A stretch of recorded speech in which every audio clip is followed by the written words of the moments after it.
ഇത് മാസ് മോട്ടോഴ്സിൽ നിന്നാണ് നമ്മുടെ ഹോണ്ട ആക്റ്റീവ് വണ്ടിയുടെ ആ പ്ലഗ് ടൈറ്റിൻ്റെ കേസ് പറഞ്ഞിട്ടുണ്ടായിരുന്നല്ലോ. അപ്പോൾ നമ്മൾ വണ്ടി സ്റ്റാർട്ട് ചെയ്ത് വർക്ക് കംപ്ലീറ്റ് ചെയ്ത് സ്റ്റാർട്ട് ചെയ്തിട്ട് നമ്മൾ ഓടിച്ചൊക്കെ നോക്കി പറഞ്ഞു കഴിഞ്ഞപ്പോൾ മിസ്സിങ് പോലെ കാണിക്കുന്നുണ്ട്. കാരണം കഴിഞ്ഞപ്പോൾ നമുക്ക് ആ പ്ലഗിൻ്റെ ഭാഗം കൂടി നമുക്ക് മാറ്റാൻ വേണ്ടിയിട്ട് അയച്ചാണ്. പക്ഷേ നമ്മൾ പ്രതീക്ഷിച്ച പോലെ തന്നെ അത് ഒടിഞ്ഞാണ് പോകുന്നതാണ്.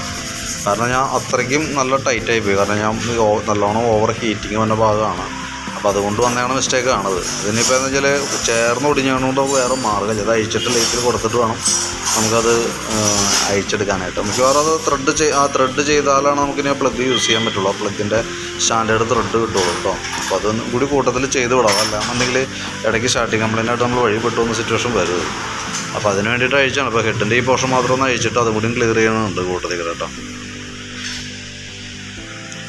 ഓക്കെ, ശരിക്കും പറഞ്ഞാൽ ഈ ഓയിൽ ചേഞ്ച് എനിക്ക് തോന്നണേ അത് പീരീഡ് കറക്റ്റ് നോക്കി ചെയ്യട്ടോ. കാരണം ഇതിൻ്റെ ഉള്ളിലുള്ള അഴുക്കുണ്ട് ഈ സൈഡിൽ. കാരണം ടൈം മാറിപ്പോകേണ്ടതെന്ന് സംശയമുണ്ട്. അതല്ലെങ്കിൽ കൂടുതൽ ഓടുന്നുണ്ട് കേട്ടോ. അത് ശ്രദ്ധിച്ചോണം. കാരണം എന്ന് വെച്ച് കഴിഞ്ഞാൽ കംപ്ലയിൻറ്റ്സ് അതാന്ന് പറഞ്ഞു കഴിഞ്ഞപ്പോൾ എത്ര അഴുക്ക് ഇവിടെ ഉണ്ടെന്നൊരു സ്വാഭാവികമായിട്ട് എഞ്ചിനുള്ളിലൊക്കെ നല്ല രീതിയിൽ അഴുക്കായിട്ടുണ്ടാവും. നമ്മൾ കറക്റ്റായിട്ട് ചെയ്തുകൊണ്ടിരിക്കുകയാണെങ്കിൽ ഇവിടെ ഒന്നും കളർ ചേഞ്ച് വരില്ല. പക്ക ഫ്രഷായിട്ട് തന്നെ ഇരിക്കും.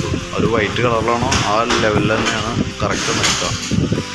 അതൊന്ന് ശ്രദ്ധിച്ചോളാം. ഞാനിപ്പോൾ പ്ലഗിൻ്റെ കേസ് കൂടി ഒന്ന് അയച്ച് ക്ലിയർ ചെയ്തിടാം. കാരണം വേറെ ഓപ്ഷൻ ഇല്ല. കാരണം ആ കണ്ടീഷൻ തന്നു വിട്ടാലും നമ്മൾ വഴി പെട്ടുള്ളൂ. കാരണം മിസ്സിങ് പോലെ കാണിക്കണതുകൊണ്ട് തന്നെ നമ്മൾ അയക്കാണ്ട് ആ രീതിയിലാണ് ഓടിക്കൊണ്ടിരിക്കുകയാണെങ്കിൽ ഞങ്ങൾ ഓടിക്കും. സർവീസ് ചെയ്യാൻ നമ്മൾ വേറെ ഒന്നും ചെയ്യാണ്ട് ഓടിച്ചുകൊണ്ടിരിക്കുകയാണെങ്കിൽ വണ്ടി നിൽക്കുമ്പോൾ പിന്നെ നമുക്ക് അയച്ചു തരാം. പക്ഷേ ഇത് നമുക്ക് ഈ കണ്ടീഷനിൽ കണ്ടേച്ചും വിടുമ്പോഴുള്ള പ്രോബ്ലം എന്ന് വെച്ചാൽ ഓൾറെഡി നമുക്ക് വഴി പെട്ടുന്ന സിറ്റുവേഷൻ വരും. അപ്പോൾ അതിന് വേണ്ടിയിട്ടാണ് അതും കൂടിയാണ് നമുക്ക് ചെയ്യുന്നുണ്ട് കേട്ടോ. എന്തെങ്കിലും